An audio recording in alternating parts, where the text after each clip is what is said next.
Tampereen sydämessä, missä historia ja nykyaika kohtaavat ainutlaatuisella tavalla. Tämän teollisuuden ytimessä syntynyt alue on muuttunut vuosien saatossa monipuoliseksi kaupunkikeskukseksi, joka huokuu elämää, kulttuuria ja innovaatiota. Se on todellinen tarina menneisyyden voimasta ja tulevaisuuden näkemyksistä. Tervetuloa Tampelan alueelle. Tampelallahan on tosi pitkä historia. Täällä on ollut ensimmäiset tehtaat 1840-luvulla, mutta sitten tämä yritys, joka me Tampelana tunnetaan, niin se on sitten 1850-luvun lopussa saanut alkunsa ja 60-luvulla sitten alkanut kasvaa. Eli Tampella on kasvanut tosi pitkän aikaa, ihan valtavan laajaksi. Esimerkiksi vaikka tämä Vapriikki, jossa me nyt ollaan, niin tässä on vanhimmat osat 1880-luvulta. Se oli se aula, josta tulitte sisään. Ja sitten tämä korkeahalli, jossa me nyt ollaan, niin nämä on sitten sieltä 1910- ja 20-luvulta. Eli tosi pitkän ajan päästä. Viimeisimmät nämä Tampelan tehdasrakennukset on sitten siinä 1900-luvun puolessa välissä valmistunut. Eli pitkä historia. Eli ensimmäiset tehtaat on jo 1840-luvulta, mutta yritys, jonka tunnemme Tampellana, on sitten 1850-luvun lopulla alkanut kasvamaan. Viimeisimmät Tampelan tehdasrakennukset ovat valmistuneet 1900-luvun puolivälissä. Tampelan nimihän tulee Tampereen pellava- ja rautateollisuusosakeyhtiöstä, ja se ehkä vähän antaa osviittaa siihen, että mitä täällä on tehty. Eli pellava- ja rautateollisuus. Tuossa nykyisen oikeuslaitoksen tiloissa on sijainnut se pellava-tehdas, eli tuossa vähän matkan päässä. Ja sitten tämä Vapriikin tila, jossa nyt ollaan, niin täällä on sitten ollut konepajateollisuutta. Esimerkiksi tuossa ravintolan tiloissa on valmistettu vaikka höyrykoneita. Ja tuossa Vapriikin pihassahan on myös toi aika mahtava höyryveturi, Pikkurusko nimeltään, niin se on yksi näistä Tampelan tuotantoaloista.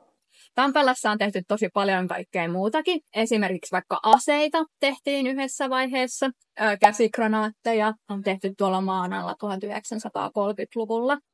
Ja myös sitten esimerkiksi vaikka paperikoneitakin on täällä valmistettu. Tosi kattava on ollut Tampelan tämä tuotantoala. Ja niin kuin sanoinkin tuossa, niin oli pitkä historia ja paljon kaikkea tehdä. Se pellava- ja rautateollisuus oli se, mistä kaikki sai alkunsa ja mikä jatkui sitten koko Tampelan historian ajan aina sinne 1990-luvun alkuun. Tampelan tehtaat ovat tunnettuja tekstiili-, konepaja- ja paperiteollisuudesta. Alueella tehtiin myös aseita. Tehtaat toivat alueelle työpaikkoja ja vaikuttivat kaupungin kehitykseen, muuttaen aluetta asuin- ja liikerakennuksiksi sekä kulttuurikohteeksi. Tampelan vanhoja tehdasrakennuksiahan on purettu tosi paljon, mutta onneksi jotain jätettiin jäljelle. Nykyisin tällä alueella toimii tietysti museokeskus Vapriikki, täällä aika isossa osassa. Sen lisäksi esimerkiksi vaikka toi Pirkanmaan käräjäoikeushan on tuossa vieressä. Siellä on myös yksityistä sairaalaa. Lakifirmoja täältä löytyy myös ja monenlaista muuta yksityistä ja yrittäjää täällä näin toimii. Tampelan alueella on ollut monenlaisia yrityksiä ja toimijoita vuosien varrella. Alueella on ollut muun muassa teollisuusyrityksiä, kuten esimerkiksi Tampelan konepaja ja Finlaysonin tehtaat. Alueella on lisääntynyt myös esimerkiksi ravintoloita, kulttuuritoimijoita, yksityisiä sairaaloita ja niin edelleen. Tehdastoimintahan on alun perin nimenomaan tähän paikkaan syntynyt sen takia, koska tuossa toi Tammerkoski ihan vieressä. Eli siellä on tuo vesivoima, mitä on hyödynnetty näissä tehtaissa. Koska tästä Koskenrantaakin mennään eteenpäin, niin huomataan, että on paljon näitä tehtaita. Se oli myös syy siihen, minkä takia Tampella sit on tähän aikanaan perustettu.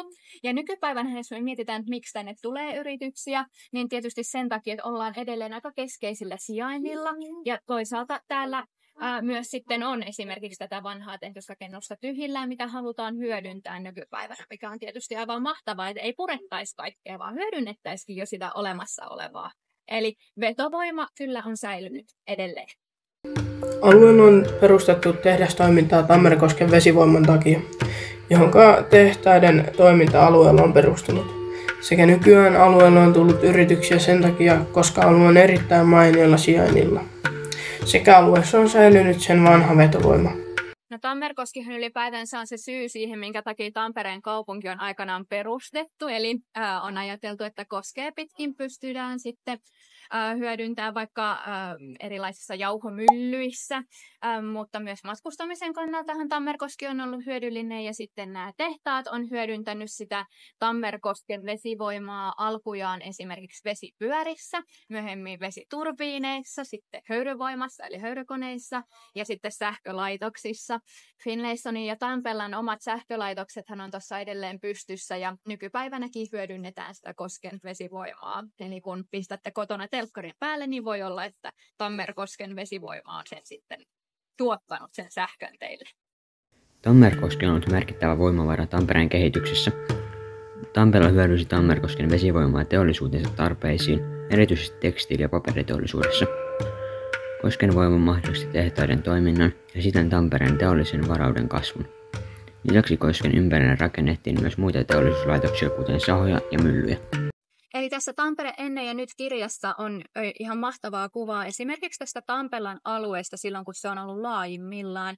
Huomataan vaikka tässä kuvassa, että tämä Tampellan alue on tosi erinäköinen, mitä se tänä päivänä on. On muuttunut siis tosi paljon.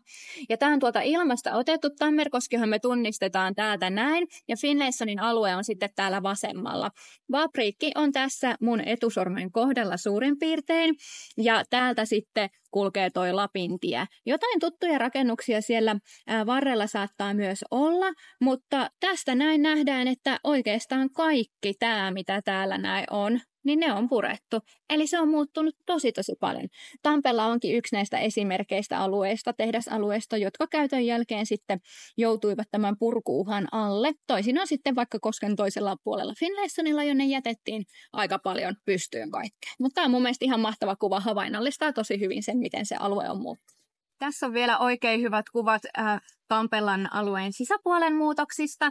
Eli täällä vuoden 2022 kuvassahan me nähdään Vapriikin aula, varmaan monelle museovierailijalle tuttu paikka.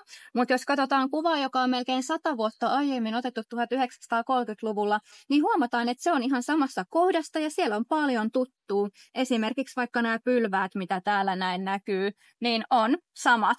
Eli palvelevat edelleen hyvin käytössä.